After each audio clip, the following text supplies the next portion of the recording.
Gary Campbell here with Starski, doing 31 YouTubes and 31 days. Starski The Poet, thank you very much. Thank you, bro. I call him, once I found out all these hats he got, I call him Mr. Glover. Anyway, you know, this guy, I don't know, he sings like Brooke Benton, and he's not from that generation, I don't know. Talented. Go.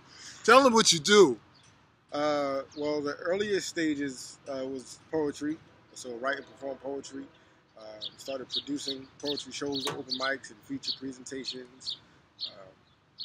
Most recently, we launched the New York Times in October of 2014, so it's almost a year up now. Congratulations. That's big. Yeah. I think there's still some void.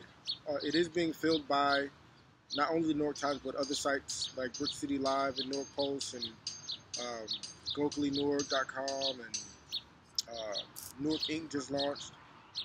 So it's not a completely empty void, but there is more work to be done to shift the narrative of media as it pertains to Newark. So that's the task that we have, and I'm excited about that. And I just want to say, I think it's so important that you write as an editor, because one of the things I have with the poetry community or the open mic community is that I don't think everybody realizes that because you have the mastery of word, it doesn't mean that you just stay in the circle of that community. You have to come out and address the needs of the community. And a lot of times that means writing in some capacity. Doesn't mean you do another New York Times, but find out where those spaces are that we need writers to address these issues, because we got so many issues that need to be addressed. We need bloggers. When stuff comes up, we need 25,000 bloggers to just go out there and hit people. Starski can't do it all. Brick City Live can't do it all. But if you write, you know, talk to us. Right. You know, we don't have all the answers. You're part of the answers as an artist. So I didn't mean to cut you off, but I just wanted to stick that part in. It's important that if you are a poet or can write and have some mastery of words, then you got to use it, but not in just one capacity. Right. Not just in the consciousness, well, in the consciousness capacity, but in a broader sense. Right. You know, for our causes, because we have so many causes. You want to tell us some in terms of what you want to say to the artist community, in terms of what we need to do to become better? In my opinion, in my humble opinion, I think the top priority for the artist community, particularly in the proximity that, you know, of people that I can touch, that I know of, that I know directly, I would want to say that ownership and equity are the top priority. Being the artist is not a clearly defined thing, but without equity, without ownership, you become the talent. Wow. Someone else is the owner. Someone else says yes or no, and they say when, and they say where, and they say how, and you're the talent to fill the gaps in, you know, in the when, where, how, what, why. So, in order for us to not have anything stripped away from us, or not have the narrative told by someone outside of the community, or someone who doesn't have the best interests of the community, being devalued, right? We have to own it. We have to own our brands, our personal brands, our business brands. We have to own whatever platforms that we speak on. If we produce something, it can't be a production that is only yours because Facebook said it was yours, you know, because you're the name listed under it. But you have to genuinely own it. If the IRS doesn't think you own it, then you don't really own it. And it's open for someone else to take it and genuinely own it. Or maybe not genuinely, but legally. We understand that. And that ownership is not the priority simply for the community. It's the priority for the society of people, and for their children and for their grandchildren. And we have to be working generations ahead because we're so many generations behind. So it's not about this present generation of people. It's not even about the next generation. It's not about our kids. It's about putting something in place so that our grandkids can give to their grandkids. but that's the capacity that we need to be thinking on, working on, investing in. Like, that's where we need to be. Otherwise, we'll continue to run on the wheel. I'm getting goosebumps because that's spirituality. You know, people talk so much about religion. What he just said, that's spirituality. You know, I think I'm going to loop that little piece in there. No, I'm being funny. But that little piece right there, that's the teaching session. We don't have to go no more. You could just go back and revisit that, because that is the heart of the matter.